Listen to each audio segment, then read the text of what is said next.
ubuphelele media.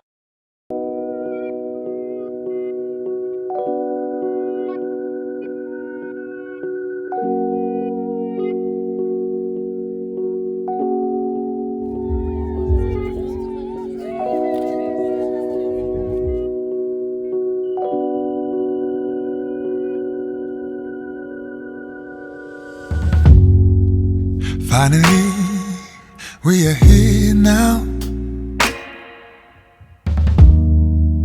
I've been waiting all my life. Oh, every day you're all I think about, yeah. My mind is like a river, and you always bathe in the water. Oh, I prayed for you.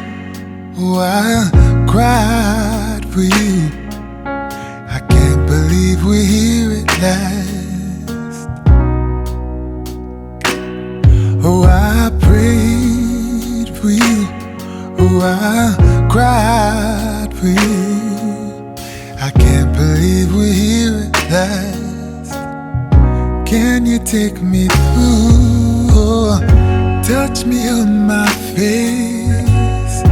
Kiss me on my hand. Take me to a place where we find love. Show me what it means and how it's supposed to feel. You got all I need. Can we make love?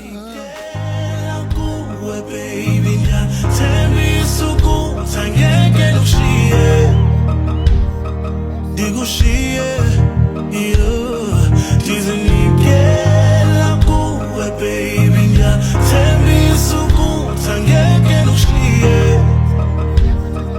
digo she mama wandi ala watu bumi bobako. You don't have to listen to the naysayers, just listen to your heart, boy. Zokuveza kwabantu tikunika inhliziyo yami tikunika isandla sami. Siyabonga ngiyaphisha ngithatha ithuba ukubani ngibonge kumphathi wohlelo. Noma abantu ama-forms womkikizo nje ungathi abawagcwalisanga kahle. Kodwa ake ngithembe ngoba akukikizwa ngadatha usazoqhubeka kuwumkikizo.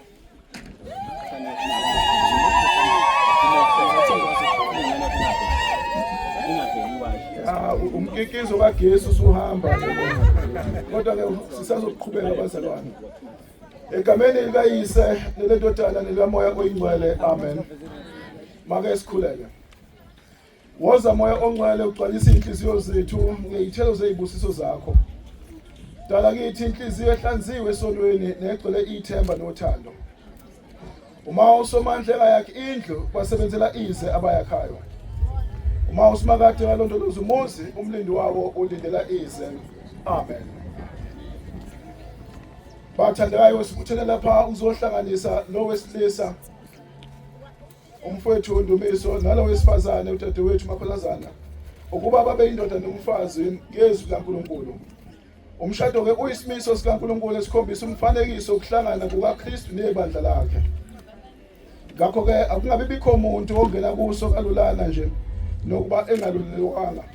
Samisela ubudlelwano ukusizana kanye nokututuzana kuba omunye adinge omunye. Samisela kuba kube nekhaya labantwana. Sengathi uNkulunkulu anganipha nina kanye nabanye abasolayo ukuba bakhuliswe ngaleyo ndlela esekumisabeni nasekumthandeni uNkulunkulu, amen. Ngiyafisa ukuthi singakayi ezifungweni sibheke nje izwi laNkulunkulu. Ngitholile ukuthi ukhona ozoshumayela, so lokho kuzokwenza umsebenzi wami uthi uba mfishaneke. Lokho kuningi sengizokushiya ngoba ukhona ozongena kukho. Ngifisa sibheke izwi ivesi elilodwa incwadi umshumayeli sahluko esesine indima eyeshumi nokunkwica. Umshumayeli isahluko esesine indima yeshumi nokunkwica. Ecclesiastes chapter 4 verse 12. So beka isithupha nje kuleyo ndima kuphela yeshumi nambili. Kufundeka ngokuthi egameni lenkosi yethu uJesu Kristu nakuba umuntu ahlula oyedwa ababili bayakuma phambi kwakhe nentambo emicumthathu ayisheshi ukuqashuka. Amen. Izwi lakho mnini amandla wonke liqiniso njalo singcwelise ngalo Nkosi nomusa khuza uyale ngalo sola mnini amandla wonke uhlakule konke okutshalwe yisitha ukuba kumile lokho okuhlonyelwe wena egcileni udunyiswe ukubonga ubachazwe njalo ngoKristu Jesu inkosi. Amen. Amen. Bathandekayo inkosini, ngifisa ukuqala ngokuthi umshado akuyona into yomuntu kodwa umshado uyinto eyamiswa uNkulunkulu. Uma ngiwubuka ngiyaye ngivamisa ukuthi ngithi marriage is a three-member union with God at its apex. Umshado uhlanganisa abantu abathathu kodwa olowesithathu kuba uNkulunkulu athi ekhona abe kuyena ophezu kwabo bonke laba ababili. Uma beniyokhumbula esikoleni nifunda igeometry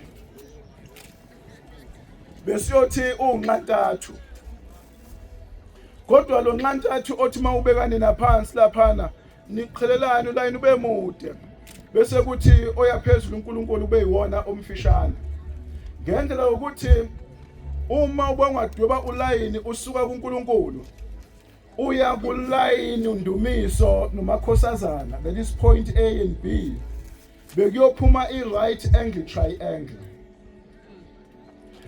In a sense that nina niqhelelene kodwa umuntu oseduzane phakathi kwenu uNkulunkulu.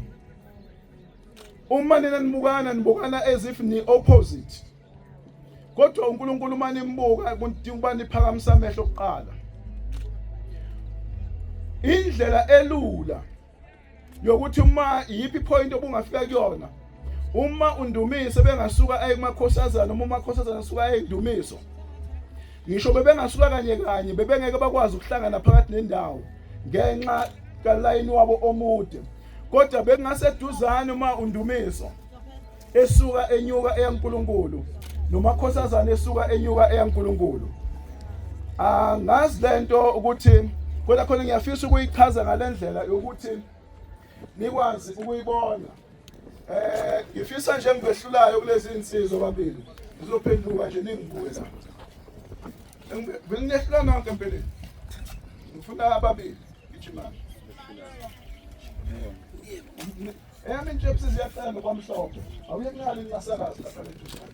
Ubeke phezulu kwakho. Ungasho lutho kulo la ungavumi. Nawe futhi awusuke uyeduze la mama lapha. Ngiyabona ba uma besingadweba ulayini lapha yana.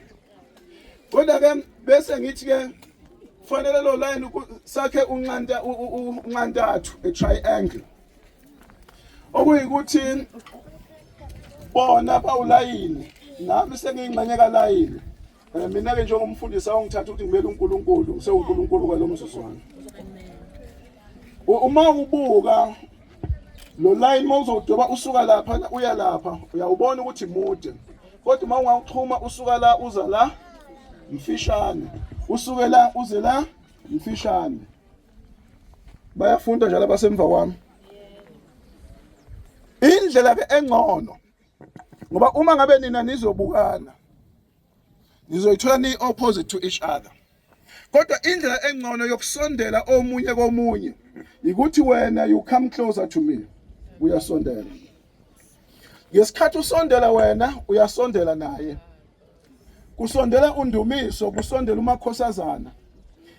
Bona omunye uma isondela uza kimi njengoNkulunkulu wenyuka ngomkhuleko. nalo wesifazane ukhulekela umyeni wakhe wenyuka ngomkhuleko. Indoda ikhulekela unkosikazi yenyuka ngomkhuleko iza kuNkulunkulu. Ngesikhathi bezofika kuNkulunkulu bayithola bona sebesondelene. Ngesikhathi besondelana bazoyifumana ukuba omunye ezwe imfudumalo yomunye. Kodwa uma ngabe bezohlala belapha bethi ngoba uNkulunkulu bayamazi kodwa futhi bengasondelanga kuye, bazogcina bona sebeyi opposition to each other. Kanti if one of them draws closer to God, nomunye draws closer to God esondela, kwenza ukubani bobabili ukusondela kwabo kuNkulunkulu kanti bona sebesondelana bona. Ngesikhathi besondelana bengasondelani ngendlela yokuthi babhekene ngeziqu zamehlo, yilento ezokwenza ukuthi owesifazane ayithole esubmita endodeni, indoda imthando wesifazane. Omunye awukuzwe ukufudumala komunye eduze kwakhe, ngisho amehlo engambhekanga othandiweyo wakhe kodwa ebuke uNkulunkulu. Ngaphandle kukaNkulunkulu yiyo lento eyenza ukuthi emshadweni abagcina abantu beshadile kodwa sebebukana ngeziqu zamehlo ngoba bayeke uNkulunkulu waqhela eduze kwabo, bona bama babhekana ngoba beyitshela ukuthi bayathandana. Kanti ukuthandana kwabo kuzogcina sekunezikhathi la omunye uma egeje igama livela nomunye ageje igama ngabomu. And iyahlupha indaba yokwenyuka kokukashukela kanti usuyenyuka kubantu bobabili. Ndumiso uzokhumbula ukuthi sixoxa ngelilanga ngathi umshado ufana nezitibili zebhayisikili. Uma omunye kufika la ikhuphuka khona, omunye uyehla, akehliswe ukuthi akakwazi ukukhuphuka. Uzomgada ukuthi omunye mayiseqala ukwehla efika phansi naye beqala ukukhuphuka. Uma kunjalo angeke kube nomonakalo, kodwa cisha bezempilo bayovuma sivumelana ukuthi into eyenza umuntu ashawe istroke ukukhuphuka kashukela kanti neBP nayo ifuna ukugqoma phezulu. Uma lezi izinto ikhuphuka zombili ngesikhathi esodwa, istroke will always result.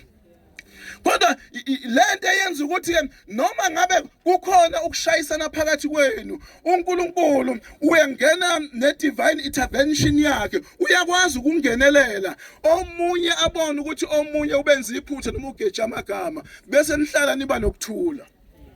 Kodwa uma niyothatha uNkulunkulu nimbeke kude, uNkulunkulu ngengathi izolo kwenye inkonzo wathi uNkulunkulu akayona i-aromate ukuthi uma ngabe i-aromate yiswayo ukuthi mase kudliwa usuthola ukuthi iswayo azwelanga ekudleni, bese uma uzolifaka sekudliwa i-aromate ayifakwa kusaphekiwe kodwa idalela ukuthi ifakwe mase kudliwa bese kube sengazi ukuthi iswayi lizwele ngesikhathi lifake kuphekiwe. Ngamanye amazwi uNkulunkulu asizukumdinga ngezikhathi zeyinkinga kodwa uNkulunkulu simdinga izinkinga ingabibikho ukuze noma zikhona zithi zikhona zingabe yisaba nayo iimpact emshadweni. Sikwazi ukuhlala ngokubekezelana, akekho umuntu ongenaphutha. Kodwa kuyokwenza ukuthi uma nazi ukuthi kukhona uNkulunkulu, wonke umuntu ahlale emehlakhe ebheke uNkulunkulu. Unkosikazi uyokhulekela umyeni wakhe nomyeni akhulekele umlobokazi wakhe. Ngakho bese sihlala sinokuzwana, ngiyabona. Ngakho yingakho ke bazoli ngeke ngithi ke siyamdinga uNkulunkulu ngezikhathi zonke ngoba we are serving a triune God. We are serving a triune God. Ngakho ke asikwazi bazalwane ukubele sizenzele nje noma ikanjani. Uma sikhonza uNkulunkulu, ngiyazi ke amakoti lapho kwamanyanga kuyakhonza. Kodwa nawe ngithema ngikufuna esimeni saphakade, ngathola ukuthi uvele emndenini okholwayo. Ngakho ke if we sikhonza uNkulunkulu ozinqu intathu, God the Father, God the Son and God the Holy Spirit, yonke into siyoyazi ukuthi impilo ekhona emshadweni ukuze umshado ube umshado ingoba kumele kube noNkulunkulu phakathi. Yingakho ke ngithe umshado udinga ukuthi uNkulunkulu abe khona njalo ngezikhathi zonke. Ngakho siyadinga ukuba sikhulekelane, sisizane. Ngifisa lokhu uma ngabe yingakho umbhali la ethe kuleli verse engilifundile u12 wathi nakuba umuntu ahlula oyedwa ababili bayokuma phambi kwakhe. Nakuba umuntu ahlula ngamanye amazwi impilo ibamba kangcono uma ninobabili. Isizulu kwemanyanga sithi kulele kunye ubani kubili ungabe kuyavusana. Ngoba mawusujumekile uyokuvusa. Ayusujumekile ungayi emsebenzini, akuvuse uye emsebenzini. Kodwa kuyokuthinta ekseni. Washo uzakaza ngapha ngizathi makoti omnyakaziso mayelana. Kodwa kulungile. Ngakho impi awukwazi ukuyibamba uwedwa, kodwa impi ilula uma bezoyibamba nibabili. Yingakho kumbhali athi uma ngabe umuntu eyedwa impi kungalula kwani imehlule, kodwa uma ngabe bebabili akunakwenzeka. Ngoba uthi uma bebabili bayokuma ake nisukumeke sipractice ke leli vesi manje. Oh, isilungile. Sisho ngathi isikhala. Kulungile, ayisiphathe nje ungasibeki phansi. Namba ke lapho uma ngabe nima nizohamba empilweni yenu ningahambi nje abantu ababhekeneyo nje kwanibhekene. Ngoba uyozubona obunye obungafunanga ukubona. Kodwa nizothi mase niphila empilweni. Hayi manje bese lo mzuzu nje wewedding. Mase ngena kwe-marriage kusukela kusasa. Seniyama niyaflathelana. Flathelani kwenu nithintane futhi. Nansi impilo enizoyiphila manje. Uyophila lempilo manyanga ekhaya umakoti wakho, makoti uyophila lempilo ekhaya kwayikhali ngomyeni wakho.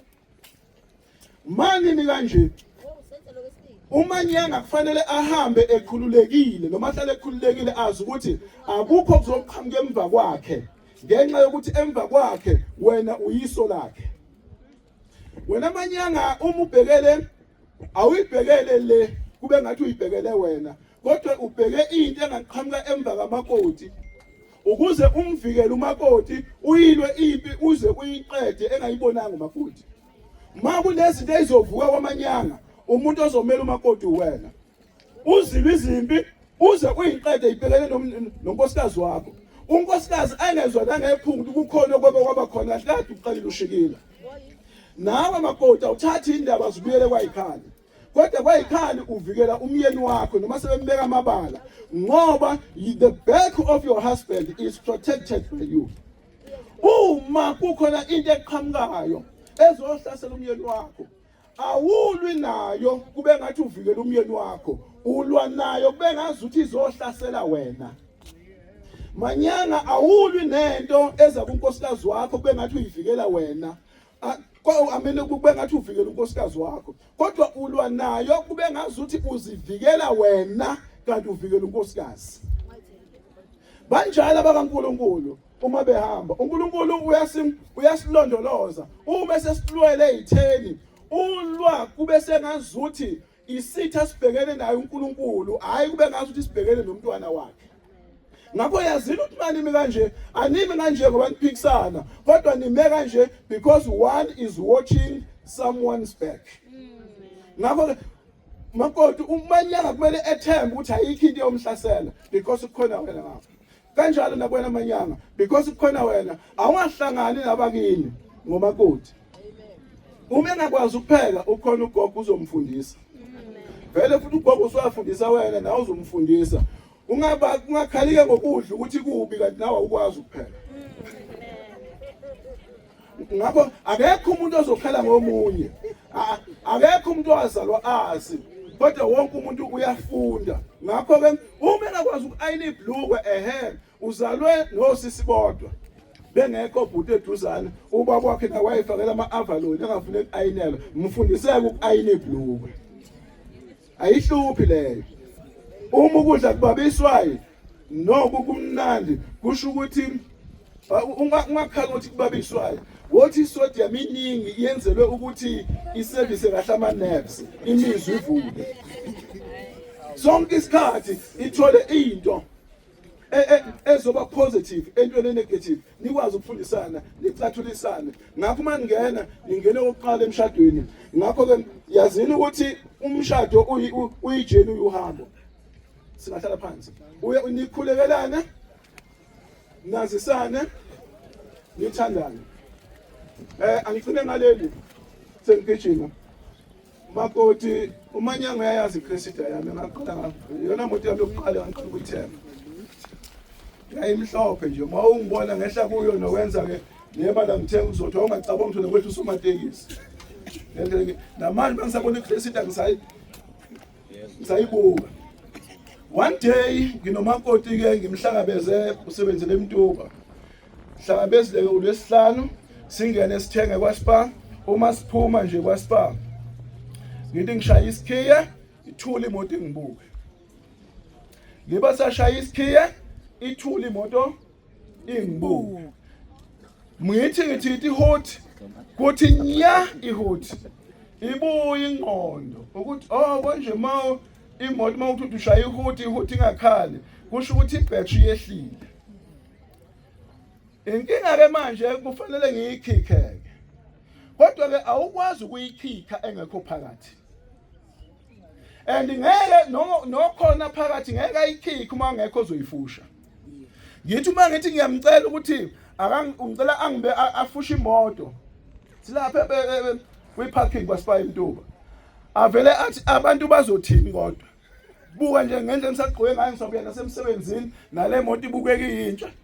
Bazothina abantu isiphusho. Siphikisane ke manje akakwazi ukushayela. Ngabe ngithi akayikhike ngiyiphushe. Inkinga kufanele ke manje ngiyikhike kodwa ngeke ngikwazi ukuyiphusha. Sibuyeke sihlale phansi emotweni sobabili sibukaneke manje. Angabikho khulumiso kuyo. Emva kwesikhathi eside ngimbona ukuthi usediniwe. Ngoba wathi mayiphuma wasishaya isivalo. Akashayanga. Manje akashayanga Manyanga wasivala amawala nje. Kanti ngesikhathi esivala amawala ngase ngimbuka ngiyambona lokhuza uyenyuka uya ngasemva kwayo. Wathi mayifika esinqeni sayo kanti sengiquphile wavele waya mawala ngezinqa esinqeni semoto waya mawala ngezinqa esinqeni semoto. Wathi mayithinta nje inyakazi kanti nami sengiquphe ngokhiye no2. Ukunyakaza kwayo uma ngishaya isikhiya vele yaduka. Too deep. Ngesinye isikhathi ungayilahli imoto entsha ngenxa yokuthi ayidumi namhlanje. Kanti kwehle nje amandla ebattery. Ngoba kade ifakiwe ibattery. Noma imoto ingakhiywa ungene esitolo ukuthi ayiduma kusho ukuthi ibattery ayisebenzi iyasebenza. Ngesikhathi yangokuyisebenza iyehlelwa ngamandla kancane kancane. Asiyilahli imoto ngenxa yokwehlelwa amandla ebattery. Kodwa kunalokho singamane sibeka izinqe nje. Masibeka izinqe khona umnyakazo ozokwenzeka. Yebo mfundisi. Sathi siyongena esiqiwini naye wakhala yena kodwa babuthi siyofika ekhaya. Wenze njani? Hayi, yikuthi yayisikickstartiwe. Kodwa futhi oyikickstartile engakwazanga ukuyikickstarter kodwa edinge ozoyiphusha. Sidinga iyadingeka nje lesikhathi just a slightly push ukuze kusuke umnyakazo eyintweni. Ngakho ke uNkulunkulu anibusise. Amen. Amen. Amen mfundisi.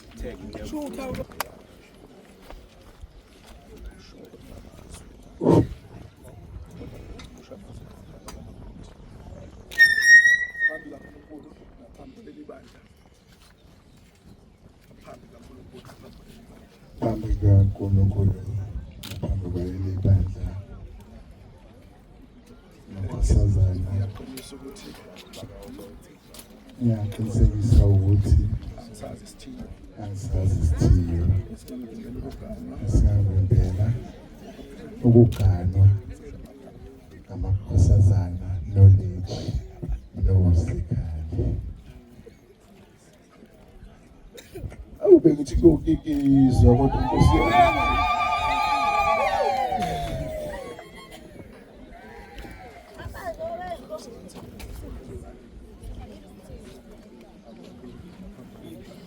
Phambi kaNkulunkulu naphambi kwaleli bandla.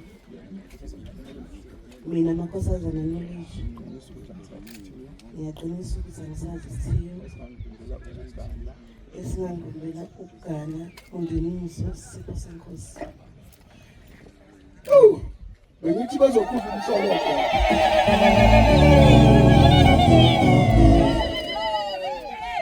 Yesona ngazi ukukhona bebesayinikeza ithuba kulabo.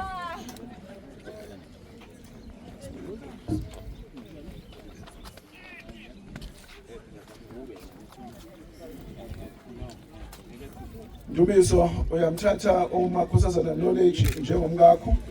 Unamathele kuye futhi abe ngowakho kusukela namhlanje ebuhleni nasebini, ebucebini nasebuphofini, ekuguleni nasekuphileni.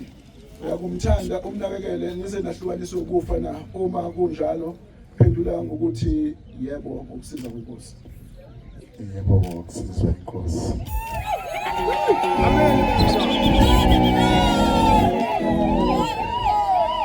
Amen baba siyabonga.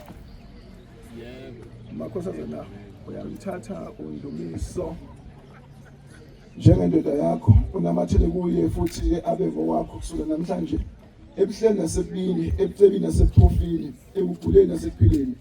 Uyakumthanda umnakekele nize nahlukaniswe ukufa na uma kunjalo uphendule ngokuthi yebo ngokusiza kwenkosi. Yebo ngokusiza kwenkosi. Amen.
Bake sikhuleke.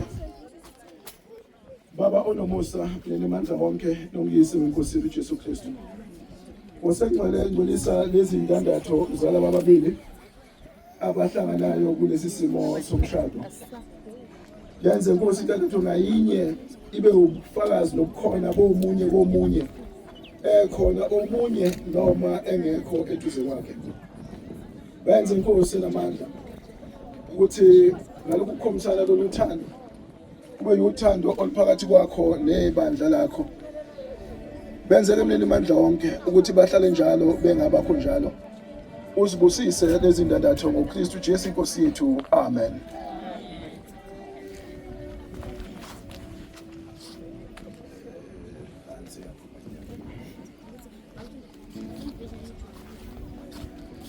Ngizocela ke uKhwenyana athathe indandatho yakhe ayinikeze umakoti. Uzosho ke amagama ke ngoba sasingekho uzosho konke afisa ukusho. Angifisi ube sethi umfundisi wathi angithi.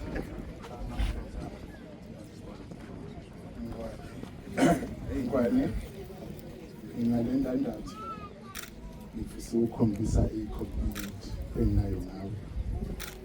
Ngiyabonga uhlobo lomuntu okunye. Ngiyabonga kuningi engizokusho. Nangu nje uSombu usilethela amali namhlanje. Ukukhombisa ukuthi uthando lwethu lunesikhathi esingakanani.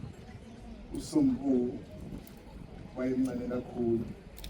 Ukhule azi ukuthi mina nawe ubaba wakhe. Sikutshena ukuthi namhlanje ngikuthanda and I want to grow old with you.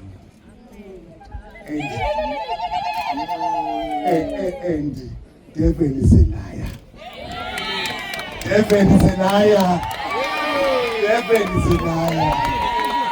Devil is a liar. Ngani ngiyakuthanda. Ngiyakuthanda ngani. Devil is a liar.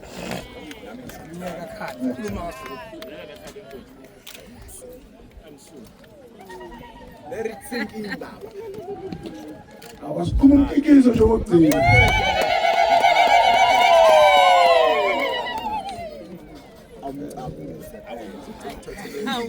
Makoti uzothatha eyakhe naye ayibeke lapha azoyibeka khona.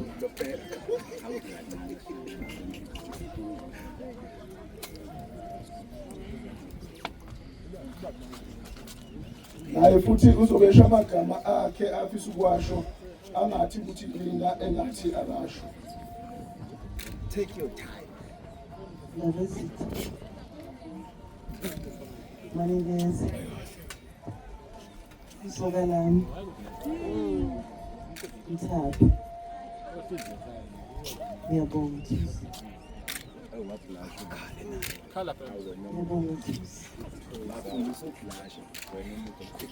Ngibonga uthando lwakho olungapheli. Uthando lwakho olubanzi oludlulile ubanzi olwandle. Angazi ukuthi ngalifanisa nani. Ngiyakuthanda Thusi. Ngiyabonga ukwenza kahle kimi. Wahlonipha umndeni wami. Wahlonipha nami.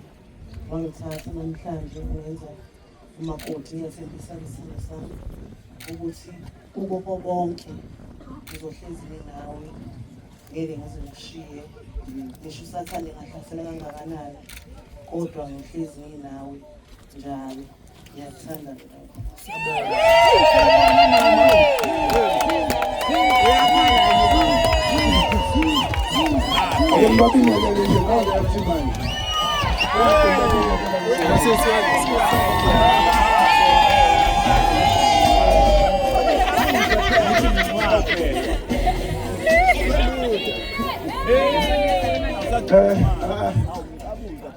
Ningabalalela abantu. Ngibele ngishilo kwasekuqaleni. Lalelani mina ngibele uNkulunkulu. Le period abayifunayo iyeza kodwa ayibadingi. Sizokwenza njena ke manje. Ningayenza into engayishoyo. Sizokwenza into engeyishoyo. Ningayenza into enicabanga ukuthi ngiyayisho. Nenze ngikushoyo. Manyana awunikeze umkakho iduku lamathopho amahlanu. Samba ngithembi iduku usukusondela. Ngiyakho ngithembi usana uqale ngakushona. Ngithembi iduku. Manyana thatha step by step ungashashi. Mawaqesa step khona kuzobonakala. Yabona usujahile lapho siseza la. Ngixabule manje. Step sesibili manyana ilomzakho uzonikeza umzakho ihamba. Ngiyajaho umunye. Iyo iseyile lapho usukuselude senqaba amapilot aseleyo. Sizoqhubeka nokunye. Bayikhalwa vele ngibuka ngasuthi ngijawo. Ngifuna ukwenza. Manje ufuna ukwenza uzoqhela mina. Uqhele nje umfundisi. Ngiyakho la ngoba angizazi ngayegila imkhuba apha kwabantu abadala. Nisho mase ngiqedile ngivela.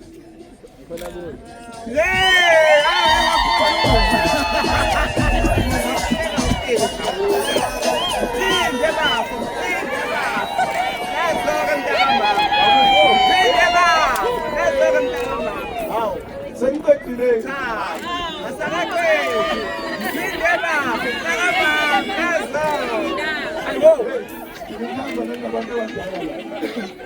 Uzozobonakala okuningi. Okay, nilalami izandla zenu zokunene. Lezi ndandatho ziluphawu lwesifungo olunibophayo ukuba nibe indoda nomfazi. Ngokunjalo sengingamemezela ukuthi sengindoda nomfazi. Senamalungelo onke nezibopho eziphathelene nalesi simo enikuso. Egameni likayise, elindodana, nelikamoya ongcwele. Amen. Lokhu ukuhlanganiswa uNkulunkulu ngokungahlukaniswa umuntu. Lapho nibhekene nekusasa lenu anokhumula njalo lamazwi kaNkulunkulu athini. Thwalisanani imithwalo yenu nifundise kanjalo umthetho kaKristu. Kuba seGalatia 6 indima yesibili. Make sikhuleke. uNkulunkulu unemandla onke onobelo obukhulu osuhlanganisele wesifazane nalo wesilisa esibeni somshado ongcwele baphe umusa kwabahlale njalo kuso nasothwandweni oqinisileyo ubasekele bavikele kuzo zonke izilingo nezilimo basize ukuba baze bedlule kulomhlaba bese kuthembekeni nasekuthembeni wena bese enhlanganelweni yebandla engcwele futhi bese enkonzweni yokusizana ngothando ukuze bathokoze phakathi nesibusiso sakho sasezulwini ngaye uJesu Kristu Nkosi yethu ohlaze kusa nawe nomoya engcwele uNkulunkulu munye kusukela kulesi sikhathi kuze kube phakade amen. Make sihlanganyele sonke umkhuleko wenkosi ngokuthi baba wethu osezulwini mangcoliswe igama lakho ufike umbuso wakho mayenziwe intando yakhe emhlabeni njengasezulwini usiphe namhla isikwa sethu semihla ngemihla usithethelele amacala ethu njengalokhu nathi sibathethelele abanecala lethu ungasingenise engcingweni kodwa usikhulule okubi ngokuba umbuso ngowakho namandla nenkazimulo kuze kube phakade amen. Thobelani inhliziyo zenu kuNkulunkulu namukele isibusiso usomandla makakubusise kulondoloze usomandla makakhanyise ubuso bakhe phezu kwakho abe nomusa kuwe usomandla makaphakamisele ubuso bakhe phezu kwakho akuphe ukuthula egameni likayise nelendodana nelikamoya oyingcwele amen.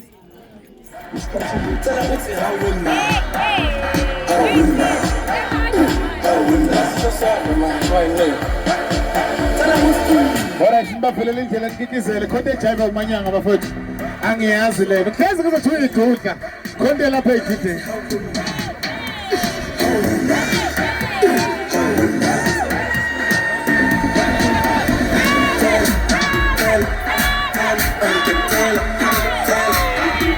yelele kahleni bo khona manje umzimba eqinile ungafunga ukuthi awuthomba umzimba lapho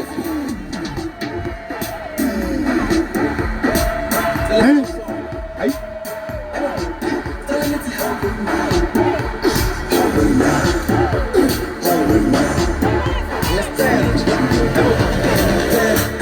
ayihambani nishiyele okunye kwangaphakathi phela sana ngaphakathi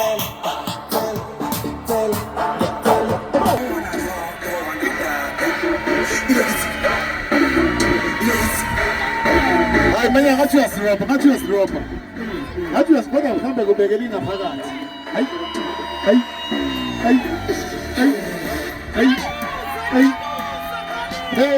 makoti hayi kulungile hambani so manje Ubuphelele Media.